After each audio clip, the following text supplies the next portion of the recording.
Bromeliads are unique plants that make gorgeous additions to any indoor plant collection. Caring for bromeliads isn't difficult, it's just, well, a little different.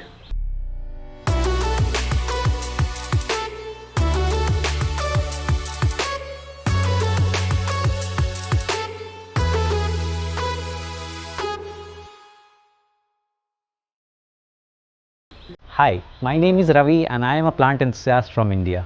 In today's episode, let's understand what bromeliads are.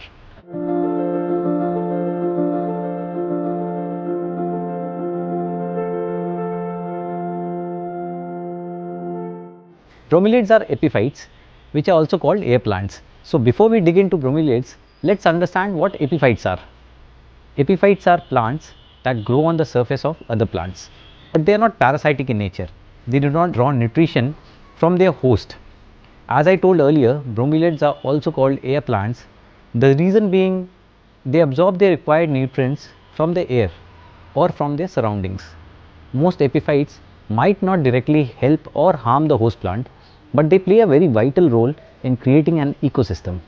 This one here is a Tillandsia flexuosa vivipara.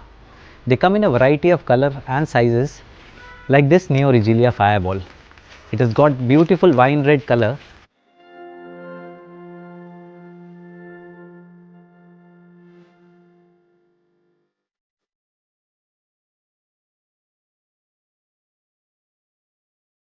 Or it could have stripes like on this Hmia chantini, also known as the Amazonian zebra plant.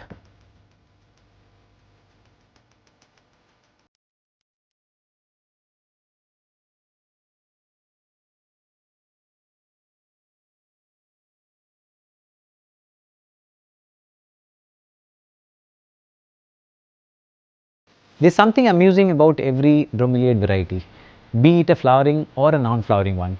The foliage in itself never ceases to amuse at first glance. Most bromeliads have a very attractive foliage. Many are colorfully banded or variegated.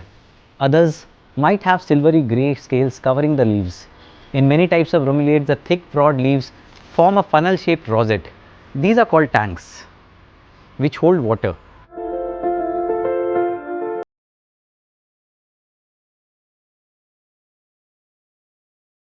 They might also develop beautiful flowering stalks like the ever popular Guzmania. Interestingly, most bromeliads have a root structure, but actually the roots only serve as anchors for the epiphytic types. Let me show you what exactly a bromeliad root looks like.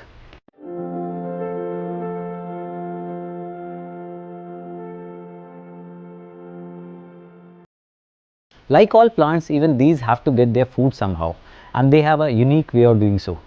You see, in the wild, the rosette leaves trap water that comes from above the plant at the leaf base. It becomes a little ecosystem. It's like a tiny pond, like you can see right here.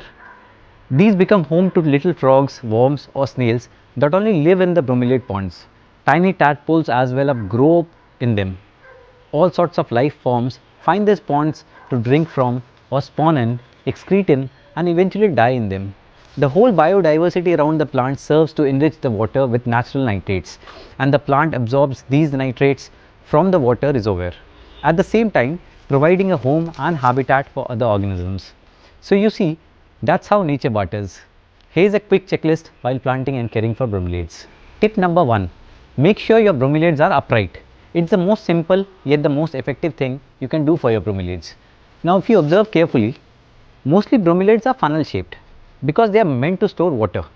If you plant them tilted like this, it might not be able to hold the water as it should be, and the water will easily slide out. Hence the plant gets dehydrated quickly. So if you see the funnel shape, it's a clear indication that is meant to store water. Tip number 2. Adequate watering. In their natural habitat, bromeliads are fed by rainwater that drips down the canopies of bigger trees, and rainwater is mostly free from salts.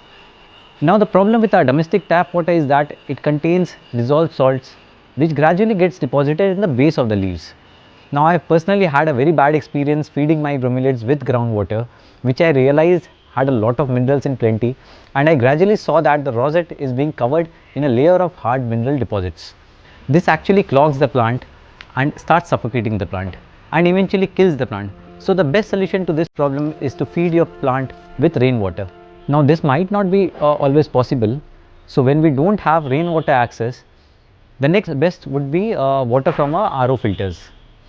I installed this 100-liter RO filter for all my epiphytes, and my plants seem to be a lot more happier now. So ideally, you should mist your plants at least twice a week during winters and almost daily during summers, because they tend to lose a lot of moisture during windy days. Tip number 3. Adequate lighting conditions. As I told earlier, the epiphytic bromeliads grow mainly under canopies of bigger trees. They kind of love filtered sunlight and do not prefer direct sunlight. So it will be good if we can place our plants where there is reflected sunlight or partial sunlight. Never expose them to harsh direct sunlight. Tip number 4. Potting mix. Now depending on the type of bromeliad, most of the bromeliads use their roots only to anchor the plant, and the root in itself does not function in absorbing water. So it is best to avoid a water clogging soil. To plant your bromeliads, fast draining potting mix rich in humus or woody plants works just fine. In fact, I have been planting them in a mix of coir husk and broken brick pieces, or even old broken terracotta pot pieces, and my plants have been happy round the year. So before I wind up, I have a quick little fact for you. Interestingly, there is one bromeliad variety which almost everybody knows about. Well, it's the pineapple. Yes, you heard it right. Pineapples also belong to the Bromeliaceae family.